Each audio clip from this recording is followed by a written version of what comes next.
Belə söz danışsan, hay salırlar, vay qadın hüquqları belə gəldi, qadınların haqqı tapdalandı, İslam qadını evdə həbs eləyir. Vallah mən həbs eləmirəm, mən kiməm qadını həbs eləyim?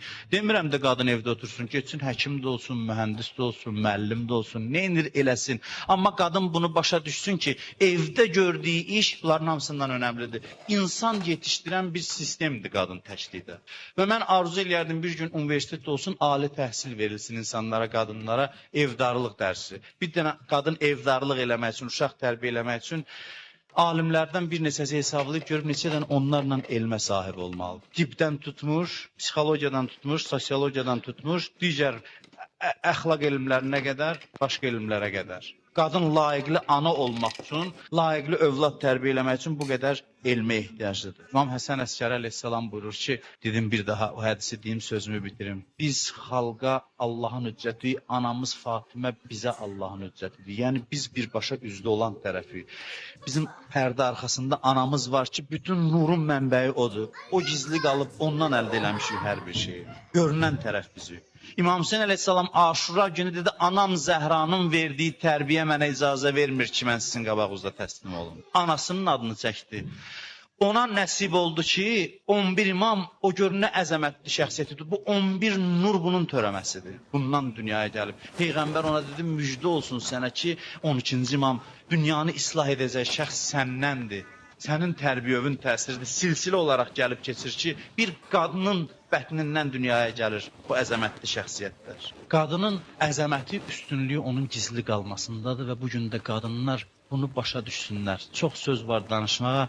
Bunu elə bilirsiniz, bir işarə hesab edin mənim danışdığımı ki, özünüz təhlil edib çox nəticələr əldə edə bilərsiniz ki, qadının bəşər tarixində mənəvi aləmdə rolu nədən ibarətdir? Bu bəhs o qədər gizlin, dərin bəhsdir ki, onun üzdən tam şəkildə aşkar eləmək qısa bir söhbət ərzində mümkün deyil.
Bu hicab ki, qadınlara vacib buyurulub, hicabın zahiri fəlsəfəsi budur ki, yad baxışlardan özünü qoruyasan. Mən çox dərin mövzuya toxunuram, çox dərindir bu mövzu. Amma eyni zamanda çalışacağam aşkar eləyim mövzunu. Hicabı Allah qadınlara vacib buyurub, zahiri izahı budur ki, naməhrəm baxışlardan özlərini qorusunlar. Amma irfani yöndən qadına hicabın vacib buyurulması nədir? Qadın bütün vücudu ilə, ruhu ilə və ictimai işi ilə cəmiyyətdən gizli qalmalıdır. Qadın hər baxımdan gizlidir. Təkcə bədənini örtmür. Hicab o gizliliyin zahiri ifadəsidir, rəmzi ifadəsidir. Dinimiz qadınları gizli rol ifa eləməyə dəvət eləyir.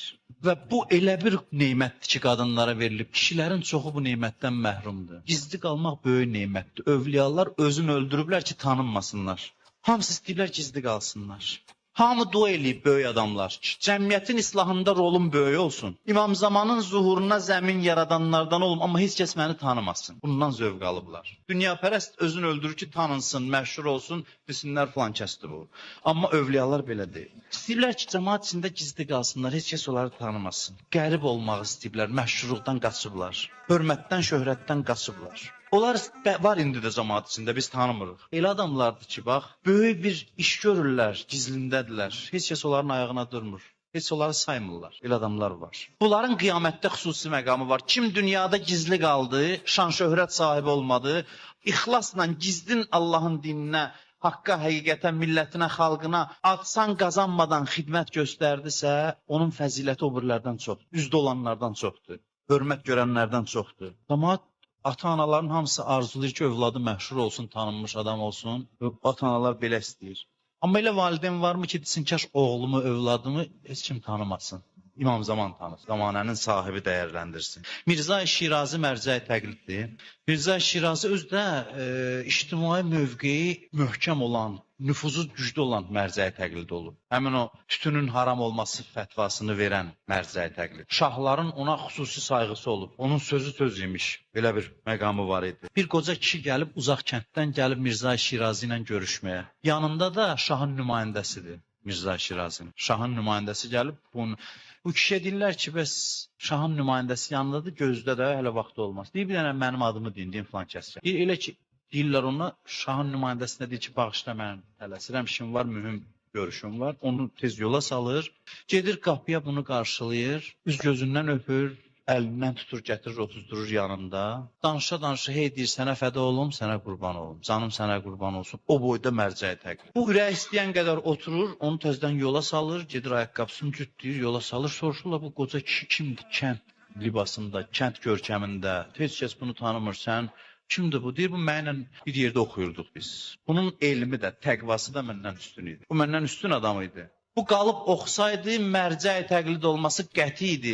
Məni vurub keçmişdi bu insan. Amma bir gün getdi bir əyalətə, gördü ki, cəmaat yolunu azıb orada, dindən uzaqdır. Dedi ki, yaxşı olar, mən təhsilimi burada yarımçıq qoyum, gedim, orada kənddə cəmaatı hidayət edir. Getdi oldu bir kəndin axundu mollası. Amma o əhalinin hamısını deyir, Əhl-i-Beyt yoluna dəvət elədi. Bunu deyəndən sonra deyir ki, razıyam, bütün ömrümü verim. Bu kişinin o kənddə bir gecə yatmasının savabını dəyişim onu. Mərcəyi təqlidliyimi, müştə etdiyimin hamısını verim. Niyə görə? Çünki rolu gizlidir, gizli rol ifa eləyir. Yəni, gizli bu mənada yox, məxfi. Yəni, cəmaat tanımır onun dəyərini bilmir, qədrini bilmir. Biz çalışırıq, hamı bizim qədrimizi bilsin. Böyüklər deyir, kaş qədrim bilinməsin. Qədrim Allah yanında bilinsin. Bu fəzilətdir. Kişilər özünü öldürür, Allah qadına havayı verib bu rolu. Zəhmətsiz, əziyyətsiz verib. Bir Arifə dedilər ki, çox gülmürsən cəmaatın üzünə. Biraz elə bil ki, biraz quru davranırsan cəmaatına. Dedi, bilirsiniz, niyə mən nəfsimdən arxain deyiləm? Qorxuram ki, bu nəfs mənə deyər ki, gül cəmaatın üzünə ki, tərəfdarın çoxalsın, məşhurlaşasan. O qədər elə adam tanıyıram, yalandan gülür hamının üzünə. Bazar açıb, din bazarı, adam toplayır başını. Cəmaat da deyib, nə yaxşı əxlaqlı adamdır. Biri var, yox, doğrudan da güləsən cəmaata, mehriban olasan, cəmaatı Allaha bağlayasan, Peyğəmbər kimi, bir var, özbaşı adam yığasan. Arif insanlar, övliyalar məşhurluqdan qaçıb gizli qalmağa üstünlüyü veriblər. Onlar dua eləyiblər ki, kaş mən tanınmayayım, öləndə də 4-5 nəfər gəlsin, məni bastırsın, heç bilməsinlər mən kiməm. İmam Zaman zuhur eləyəndə desin ki, mən qeybdə olanda yüz mənim zuhurumu yaxınlaşdıran kim idi, filan kəs, heç kəs də tanımasın bu kim. Bu çox böyük fəzilətli insandır. Qadına Allah bunu verib, hicabın da irfani təfsiri budur. Qadının Fəziləti budur ki, heç kim bilmir qadın bəşər tarixində hansı rolu ifa eləyir. Heç kəs qadının rolundan baş aça bilmir. Xanım Zəhra belə bir adamdır ki, 12 imamın hamısı ona borcludur. Amma heç kim bilmir ki, bəşəriyyətin islahı üçün Həzrət Zəhranın rolu nədən ibarət? Cəmiyyəti islah eləmək istəyirsənsə, yolu bilirsiniz nədir? Analardan başla. Ana islah olsun, bu anaların tərbiyə elədiyi övladlar cəmiyyəti islah eləsin. Bunlar pərdə arxasında qalıb, bütün övladlarının savablarına şərik olsunlar. Qiyamət günü bilinsin ki, ana nə iş gördü cəmiyyət üçün. Bu islahatçını, bu cəmiyyətə xidmət eləyəni ana tərbiyə elədi, amma heç məşhurlaşmadı. Oğul məşhurlaşdı, dedilər Hacı filankəs, Ayətullah filankəs, ana qaldı pərdənin arxasında. Bu pərdə arxasında qalmağın dəyəri bilirsiniz nədir? Ana bütün bu proseslərə şərikdir, evdə oturur. Bütün onun islahat işlərinə şərikdir. Bunun savabı islahatçı oğlundan daha çoxdur. Çünki bu gizli qalıb. Oğul meydanda olub, hamı tərifləyib. Amma bu gizli qalıb pərdənin arxasında. Şeyx Ənsarinin anası dedi ki, təəccüblü deyil mənim oğlum Şeyx Ənsari oldu. Çünki bir dəfə də dəstəmazsız süd verməmişəm. Bir dəfə də nəsə bir pis iş görməmişəm. O dünyaya gəlməmişdən qabaq mən özümə fikir vermişəm. Qadınlar bunu başa düşsünlər ki, bəşər tarixində evdə otura-otura bəşərin həyatının istiqamətini dəyişə bilir insan yetişdirməklə, cəmiyyətə təqdim eləməklə. Qadın buna sevinsin ki, şükür məni qadın yaratmışam, mən pərdə arxasında qalmışam. Mənim rolum gizlidir, amma fəzilətim qat-qat kişilərdən artıqdır. Qadın gərək məşhur olmağı arzulamasın. Qadın başa düşsün ki, ən böyük işi evdə mən görürəm, adam yetişdirirəm. İnsan yetişdirirəm. Bu insan dünyanın müqəddəratını dəyişə bilər. Ona görə ev işi xanım Zəhraya tapşırılanda dedi, çox şad oldum atacan, ya Rəsulallah. Mən evdə olmağa meyilliyəm. Evdə olmağa meyilliyəm. Mən demirəm, qadın evdən bayıra çıxmasın, iş görməsin, oxumasın. Amma meyilli olsun evə. Təmayülü evə olsun, təmayülü gizli qalmağı olsun. Vəzifə boynuna gəlsin, getsin, oxusun, işləsin, çalışsın, təbliğ də eləsin, dərs də keçsin. O öz yerində. Amma bilsin qadın ki, gördüyü bütün bu işlər evdə gördüyü işin yanında kiçik işdir. Bütün işləri bundan. Analıq işi qədər, həyat yoldaşı olmaq qədər mühüm ictimai vəzifə yoxdur. Onu qadın başa düşsün, anlasın. Analığın ictimai önəmi bütün işlərin ictimai önəmindən artıqdır. Mən mübaliğəyə yol vermirəm, and olsun bugünün sahibinə. Analığın missiyası bu qədər önəmlidir. Hicabın da irfani təfsiri budur. Qadının cismi kimi, bədəni kimi, ruhu da, ictimai fəaliyyəti də, əhəmiyyəti də cəmiyyətdən gizli qalmalıdır. Elə gizli qalır da və dəyəri də ondadır. Pərdə arxasında qadın insan yetişdirir. Həyat yoldaşına dəstək olur. Vallah dönə-dönə sizdən üzr istəyirəm. Hərdən fikirləşirəm ki, bu paltarımı ütləyən insanın ki, mən buna əynimə giyinib gəlib sizin qarşınızda danışıram. Dəyəri, qazancı Allah yanında əminəm buna ki, məndən qat-qat. Əminəm buna. O ruhanilər ki, onları ana dünyaya gətirib və bir ölkəni abad eləyirlər, xalqına, millətinə xidmət eləyirlər. Onlar bilsin ki, anasının savabı Allah yanında bunlardan qat-qat artıq. Çünki bunları o yetişdirib. Amma gizli qalıb. Gizliliyində də onun fəziləti. Qadın da, kişi də gizli qalmağa meyilli olmalıdır, məşhurluqdan qaçmalıdır. Amma qadının məsələsi budur ki, təbii olaraq Allah ona bu missiyanı verib. Bugün dünyanın harasında cəmiyyətə xidmət eləyən kişilər varsa, onları ana yetişdirib. Onları yetişdirən anaların savabı onlardan çoxdur, amma gizlidir. Mən bir sübut deyə bilmirəm, dilim acizdir. Bir dənə bunu deyə bilirəm ki, qiyamət olsun. Qiyamət günü inşallah hamımız dayanaq Allahın huzurunda görək ki, başa düşək ki, görəcək gözümüzlə ki, o şəhidlər gələcək, sonra şəhid anaları, o şəhidi tərbiyə eləyən analar. Görəcək ki, o anaların dəyəri şəhidlərdən qat-qat üstün. Onu görəcək, mən buna əminəm. Çünki o şəhidi ana tərbiyə eləyib, ana formalaşdırır. Şəhidi yetişdirən anaların hicabları, onların tərbiyəsi gör hansı dərəcəyə çatdırır ki, belə bir cəmiyyətə töhfə verə bilirlər. Qiyamət günü gəlsin, görün, alimlərin rolu çoxdur bəşərin islahında, yoxsa alimi tərbiyə eləyən anaların. Ana uşaq tərbiyə eləyir. Ana həyat yoldaşına xidmət eləyir və bu prosesdən nə qədər nəfsi ilə mübarizə aparır. Bilirsiniz, nə qədər çətinlikləri var bunun. Layiqli Allah istəyən ana olmağın.